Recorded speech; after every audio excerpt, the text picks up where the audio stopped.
हर हर महादेव। 30वां अध्याय। शिव महापुराण द्वितीय खंड। 30वां अध्याय। ब्रह्मा जी बोले, हे नारद, जिस समय विष्णु जी अपने लोक को चले गए उस समय यज्ञ देवता को अत्यंत शोक हुआ। वह मृग का रूप धारण कर उस स्थान से भाग चला, परंतु वीरभद्र ने उसे तुरंत ही पकड़ लिया। तदुपरांत उन्होंने उसके मस्तक को धड़ से काटकर यज्ञ कुंड में डाल दिया। फिर वे अत्यंत क्रुद्ध और बारंबार गरजते हुए एक मंडप के समीप पहुंचे। भैरव ने, क्षेत्रपाल तथा काली आदि ने यज्ञ स्थल पर उपस्थित सभी लोगों को इस प्रकार पकड़ा मानो वे कोई चोर हों। कोई शिवगण देवताओं को पकड़ता, कोई मुनियों को बांधता था, कोई विष्णु के घंटे तोड़ता था, कोई यज्ञ कुंड को ठंडा करने के लिए उसमें जल डाल रहा था। सभी शिवगण अपने शत्रुओं के साथ घोर युद्ध कर रहे थे और यज्ञ मंडप को गिराने में संलग्न थे। उन्होंने अपने मर्दगरों की चोट से अनेक के हाथ पांव को कुचल दिया और यज्ञ पात्रों को तोड़ दिए, नदी में फेंक दिए। किसी ने देवताओं के शरीर को काटा, किसी ने ऋषि मुनियों को दुख दिया, किसी ने यज्ञ कुंड को खोद डाला और किसी ने सभा स्थल का अंतपुर तथा विहार स्थल को जड़ से खोद कर नष्ट कर दिया। हे नारद, इसके उपरांत वीरभद्र ने दक्ष को पकड़ लिया, नंदी ने सूर्य देवता को बंदी बनाया, मणिमान ने भृगुषी को पकड़ा और चंडी ने पूषा को बांध लिया।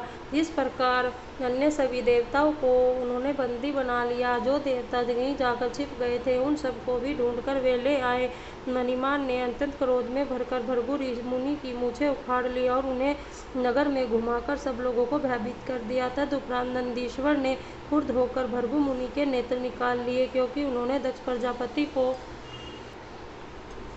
बहकाकर शिवजी के विरुद्ध कर दिया था। जो व्यक्ति शिवजी के विरुद्ध जाने का उपदेश करे उसकी आंखें निकाल लेना ही उचित है। उधर चंडी ने पूषा के उन दांतों को तोड़ डाला जिन्हें खोलकर उन्होंने शिवजी का उपवास किया था। हे नारद, इसके पश्चात वीरभद्र ने अत्यंत क्रोध में भरकर दक्ष प्रजापति को पृथ्वी पर पटक दिया और उसकी छाती पर पांव रखकर उसका सिर काट डालने की इच्छा की, परंतु उनके हथियारों का प्रयोग करने पर भी वे न तो दक्ष की मस्तक काट सके और न उसको कोई कष्ट पहुंचा सके। यह दशा देखकर वीरभद्र ने शिवजी का ध्यान किया और उस ध्यान अवस्था में उनसे आज्ञा प्राप्त की दक्ष के सिर की जोर से मरोड़ कर तोड़ डाले। वीरभद्र ने ऐसा आचरण ही किया। तदुपरांत उस कटे हुए मस्तक को एक कुंड में डालकर जला दिया। फिर अत्यंत क्रोध करके उसके शरीर को काटा और उसे कटे हुए शरीर के हिस्सों को कश्यप तथा यमराज के हाथों में रख दिया। फिर उन्होंने दृष्टनेमि को बहुत दुख दिया और अंगिरा ऋषि को लातों से मारा। फिर जिस प्रकार उन्होंने शांतनु को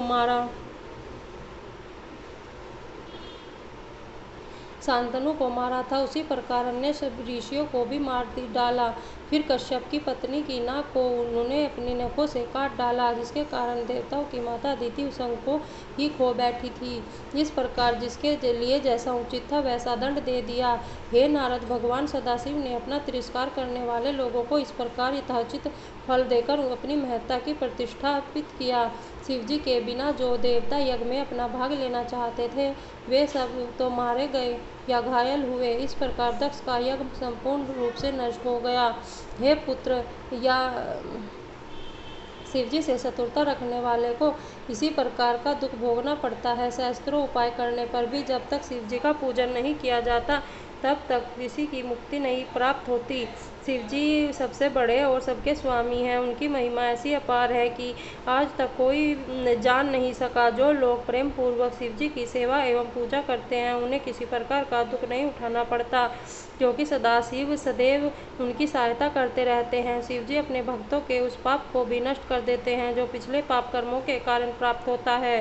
शिवजी के विपरीत चलने वाला मनुष्य संसार में तो दुख पाता ही है, अंत में दंडनीय होकर नरकवास भी करता है। शिवजी की आराधना किए बिना जो कार्य किया जाता है उसका परिणाम इसी प्रकार दुखदायी होता है। अस्तु, इस प्रकार दक्ष का यज्ञ विध्वंस करने के उपरांत वीरभद्र भगवान सदाशिव के समीप जा पहुँचे। श्री शिवाय नमस्तुभ्यम। दोस्तों, हर हर महादेव।